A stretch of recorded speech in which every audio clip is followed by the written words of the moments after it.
Abashuje mbifuriza n'ikaze nshuti bakunze b'amakuru y'iteganyagihe mwateguriwe n'ikigo cy'u Rwanda cy'ubumenyi bw'ikirere Meteo Rwanda. Tujye kureba iteganyagihe ryo ku munsi w'ejo ku itariki ya 2 uku kwezi k'Ukuboza mwaka wa 2025. Turaza kureba amasaha mu gitondo, amasaha y'igicamunsi ndetse turebe n'iminsi 5 iri imbere uhereye ku munsi w'ejo nyine kugeza ku itariki ya 6. Ariko reka dutangiye tureba uko ikirere kiriwe kuri uyu munsi ku itariki ya mbere. Kuri uyu munsi mu masaha ya mu gitondo hirya no hino mu gihugu twaramukanye ibicu biringaniye byaje kugenda habyiyongera ndetse byaturutse mu birasirazuba bitanga n'imvura ku masaha y'igicamunsi mu bice by'amajyepfo y'intara y'Uburasirazuba nko mu turere twa Ngoma, Kirehe ndetse n'akarere ka Rwamagana no mu mujyi wa Kigali imvura yatonyanze mu masaha y'igicamunsi. Naho muri iri joro biteganyijwe yuko tuza kugira imvura mu ntara y'amajyepfo mu karere ka Ruhango, akarere ka Nyanza ndetse n'akarere ka Muhanga, kimwe no mu ntara y'Uburengerazuba mu turere twa Rutsiro ndetse n'akarere ka Karongi. Naho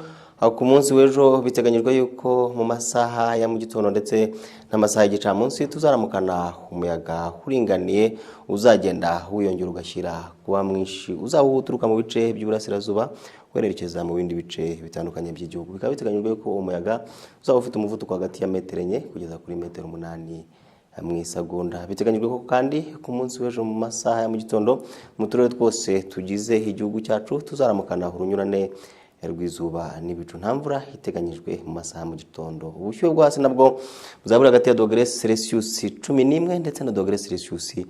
°C 11 ziteganyijwe mu karere ka Nyabihu mu ntara y'Uburengerazuba, akaba ari naho biteganyijwe ko hazaba hakonje cyane ugereranyije n'ahandi mu gihugu. Naho ku masaha y'igicamunsi biteganyijwe yuko dufite amahirwe yo kuzagira ibicu bizagenda byongera hirya no hino mu gihugu ndetse hakaba hakateganyijwe n'imvura izumvikana inkuba mu turere twose tw'igihugu.